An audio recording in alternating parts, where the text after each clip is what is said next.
Angel Reese says WNBA players could go on strike over salary and benefits. Career you choose, you should probably look at what the career earnings are of going into that field.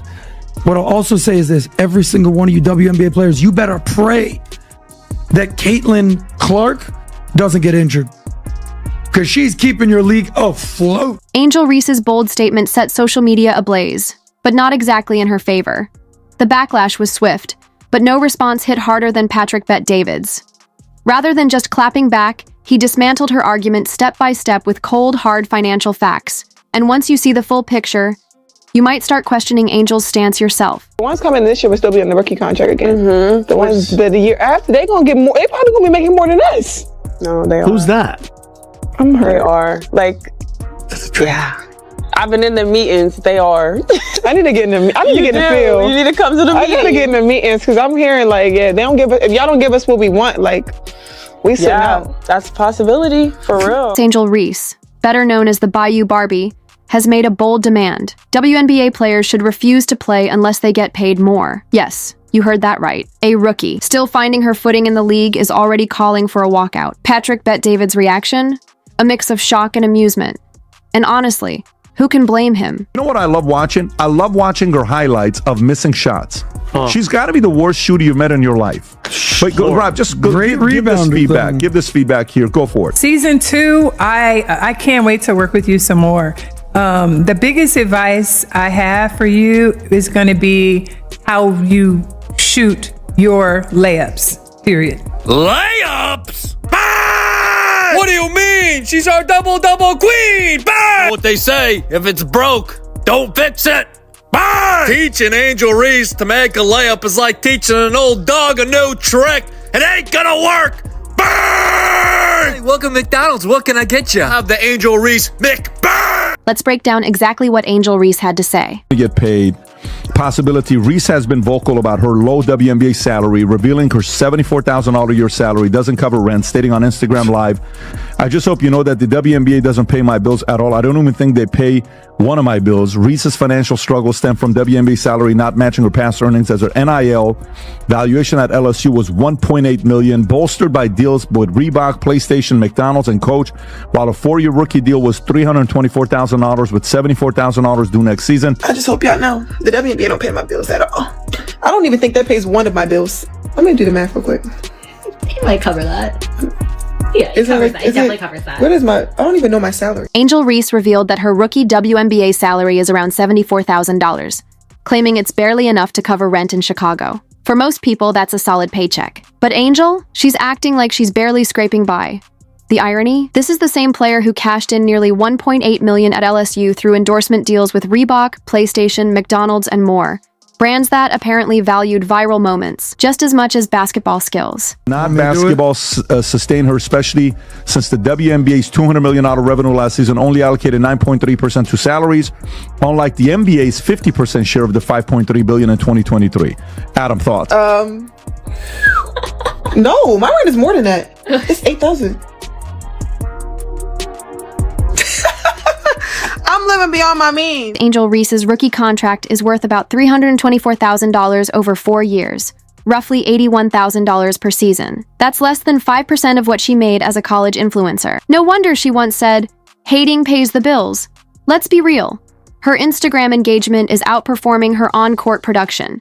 And with the way her shots are clanking, the WNBA might as well start charging her for backboard repairs. Meanwhile, Caitlin Clark is out here redefining the game, while Angel, she's cashing in on controversy and stacking up more bricks than buckets. Hey, this is the greatest Angel Reese layup you'll ever see. Here we go with the dump off, ba-da-dum-bum-bum. I'm loving it. Burn! Oh, she getting jiggy with it. Look at that, crisscross, zigging-zagging through the lane. Giddy up, yeehaw! Burn! Now I heard she's ambidextrous. That makes sense, cause she's equally doggy doo-doo with the right and left-handed layup. Bang! Professional basketball player needing to work on her layups is like a fish needing to learn how to breathe underwater. It doesn't make sense. Reese's Puffs! Bang! The real shocker isn't Angel Reese claiming financial struggles, because let's be real, with all her endorsements, she's doing just fine. It's the audacity of demanding higher salaries from a league that, let's not forget, is still running at a loss. Patrick Bet David didn't sugarcoat it. He laid out a simple truth. In the real world, businesses that lose money don't hand out raises. They hand out pink slips. Then, Adam Snick jumped in with the cold, hard facts. And that's when things got really interesting. WNBA and what's her name? Angel Reese. Do it. I fully support your right to strike. So other sports have done it. So other major sports have done it. Here's a quick list for you, PBD. I put this together. Biggest sports strikes in history. 1994, the MLB strike. It was the first time that the World Series was canceled. I remember. You remember that? In 1998, the NBA went on strike. They canceled the All-Star game for the first time. No one the knows. NFL has gone on strike multiple times. 1982, 1987, 2011. See, he pointed out that yes, leagues like the MLB, NBA, NHL, and NFL have seen player strikes.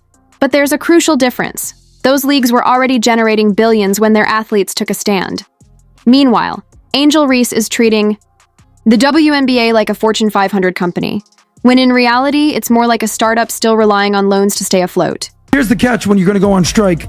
In 1994, MLB, NBA, NFL, what's the number one revenue sport in America? What do you think it is? The NFL. How much do you think they make? $17 billion. The NBA, a little over $11 billion. The MLB, also $11 billion. The NHL, $7 billion. Patrick didn't hold back. The WNBA loses around $50 million a year. That's not a business model, that's a financial ticking time bomb. For perspective, the NFL pulls in $17 billion. The NBA and MLB each generate over $10 billion, at the WNBA, barely $150 million, and still losing money. That's like trying to run a 5-star resort with 2 guests and a lemonade stand budget. These are a alleged $150 to $200 million company. You're operating at a loss every single year. You've never made money. It's called a zombie company. You're subsidized. The WNBA's financial struggles aren't a recent issue. It's been running at a loss. Since 1997, that's more than 25 years of deficits, missed opportunities, and hoping for a breakthrough. You'd think Caitlin Clark's explosion in popularity would finally shift the tide, but even with record ratings and sold-out crowds, the league is still struggling to stay in the black. The undeniable truth? The WNBA would have collapsed long ago if not for the NBA continually propping it up. Question for you, Vinny. Real quick, rapid fire. Go. WNBA stats. Here we go. You're a sports guy. How many teams are in the WNBA? 9? No, 13. How many games do they play? 80? 40. Damn it. Who won the championship this year and who played in the finals? The Florida Magics. No, the New York Liberty beat the Minnesota Lynx. Who exactly? One major issue? Scale. The WNBA has just 12 teams playing 40 games a season. Even with the Golden State Valkyries joining in 2025, it's nowhere near the NBA's 30 teams and 82-game schedule. Fewer games mean fewer tickets sold, less TV revenue, and a much smaller financial pie. It's basic economics. Unless, of course, you're Angel Reese or Dejanay Carrington. The MVP. She was unanimous. She got all the votes. Dylan Mulvaney. Yes. Yes. Aja Wilson. Oh. You just failed the test, I'm buddy. sorry. WNBA is coming for you. NBA players take home 50% of their league's revenue, while WNBA players get just 9.3%. Sounds unfair until you realize that even with that smaller percentage, the WNBA is still losing money. There simply isn't enough revenue to go around. And attendance? That's another glaring problem. Caitlin Clark's Fever games are packed, but elsewhere, including Angel Reese's games, let's just say empty seats aren't hard to find. Yes, it is unrivaled. It is also unwatched. Look, let's be honest, we can sugarcoat it all you want, but if you don't have Caitlin Clark playing women's basketball, or if you're not the NCAA tournament playing women's basketball, you got nothing. Zero zip, nothing. Look, no one's denying that WNBA players deserve respect and recognition, but demanding bigger paychecks from a league that's barely staying afloat? That's not bold. It's straight up unrealistic, especially coming from Angel Reese, who's been in the league for 5 minutes and already thinks she's leading contract talks. Meanwhile, Caitlin Clark is focused on what actually matters.